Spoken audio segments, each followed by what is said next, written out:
အားလုံးပဲမင်္ဂလာပါ Manchester United အသင်းကတော့လာမယ့်နွေရာသီ transfer window မှာ Arsenal အသင်းရဲ့အသက်16နှစ်အရွယ်လူငယ်နောက်ခံကစားသမားဖြစ်တဲ့ Lewis Kelly ကိုခေါ်ယူဖို့ကြိုးပမ်းသွားမယ်ဆိုပြီးတော့မှ Sky Sport နဲ့အတူ journalist တယောက်ဖြစ်တဲ့ Simon Felix ကပါဖော်ပြထားတယ်ဆိုတော့အမှန်တမ်းပြောရင်တော့ Manchester United အသင်းကခက်စစ် option အနေနဲ့ကစားသမားအသစ်တွေထပ်ခေါ်သွားဖို့သူတို့အစီအစဉ်ရှိတယ်အသင်းရဲ့အဓိကကစားသမားဖြစ်တဲ့ဒါကျွန်တော် Martinez နဲ့လည်းစာချုပ်တက်တန်းကုန်ဆုံးရင်ပေါ့လေသူထပ်တိုးဖို့ဆန္ဒမရှိတော့ဘူးဆိုပြီးတစ်ဖက်မှာဖော်ပြထားသလိုလူရှော့ပါဝင်ခန်းစစ်ကစားသမားတချို့ကိုသူတို့ဒီပေါ်လေးရောင်းချသွားမယ့်အခြေအနေရှိနေတဲ့နေရာမှာပိုရရှယ်မြစ်လူငယ်ကစားသမားတွေကိုထပ်ဖြည့်သွားဖို့ United အသင်းဘက်ကဆန္ဒရှိနေတာဒါ Lewis Kelly အပြင်တခြားသောကစားသမား option တွေနဲ့ Newcastle အသင်းလူငယ်နောက်ခံကစားသမားဖြစ်တဲ့ Lewis Hawes ကိုပါခေါ်ယူသွားဖို့ဆန္ဒရှိနေတာလည်းဖြစ်တယ်အသက်16နှစ်အရွယ်ဒီအင်္ဂလန်လူငယ်နောက်ခံကစားသမားကအာဆင်နယ်အသင်းမှာပုံမှန်ပေါ်ထွက်ခွင့်ရဖို့ရုန်းကန်နေရတာဖြစ်တယ်လို့ဂျွန်လာနောက်ပိုင်းမှာကျွန်တော်တို့ပေါ့လေပေါ်ထွက်ခွင့်မရတော့တဲ့အနေအထားတိကြုံနေရတယ်လို့ဒါအသင်းမှာပေါ့လေဒါအမီခေအာတီတာကကာလာဖြူရီပါဝင်တစ်ဖက်ကဟစ်ကဗယ်ရီတို့ကိုခေါ်ယူပြီးတဲ့နောက်ပိုင်းမှာတော့လူငယ်ကစားသမားတွေကပုံမှန်ပေါ်ထွက်ခွင့်ရဖို့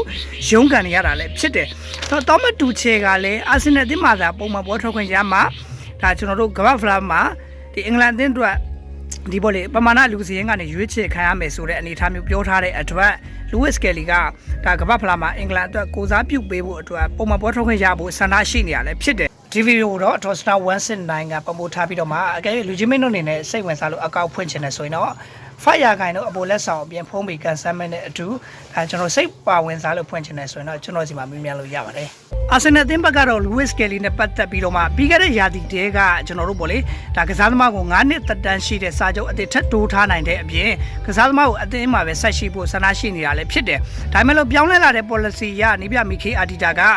အငှခေါ်ထားတဲ့ Hikipili ကိုဒါကျွန်တော်တို့ပေါ့လေအပိသက်ခေါ်မယ်ဆိုတဲ့သတင်းတွေထွက်နေတယ်လို့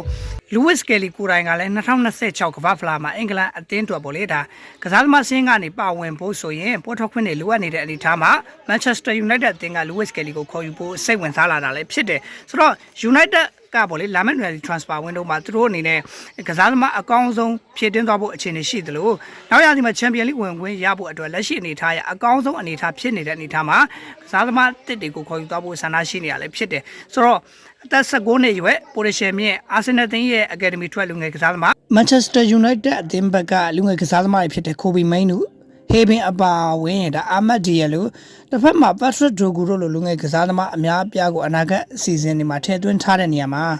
Manchester United အသင်းက Lewis Kelly ကိုအရခေါ်သွားမလားစောင့်ကြည့်ရမယ့်အနေအထားဖြစ်တဲ့ Lewis Kelly ကိုယ်တိုင်ကရောပေါ်ထွက်ခွင့်ရမယ်ဆိုတဲ့အချက်ပါရင် United အသင်းကိုပြောင်းရွှေ့သွားမလားဆိုတော့အောက်ကခွန်မပေါင်းမှာလွတ်လပ်စွာမှတ်ချက်ပေးခဲ့နိုင်ပါတယ်ဆိုတော့ကြည့်ရှုပေးခဲ့တဲ့ဒုတိယချင်းစီတိုင်းကိုအထူးပဲကျေးဇူးတင်ပါတယ်မြန်မာပြည်သူပြည်သားအားလုံးစိတ်ချမ်းသာခြင်းကိုယ်ချမ်းသာခြင်းနဲ့အားလုံးပြည့်စုံကြပါစေအားလုံးကိုကျေးဇူးတင်ပါတယ်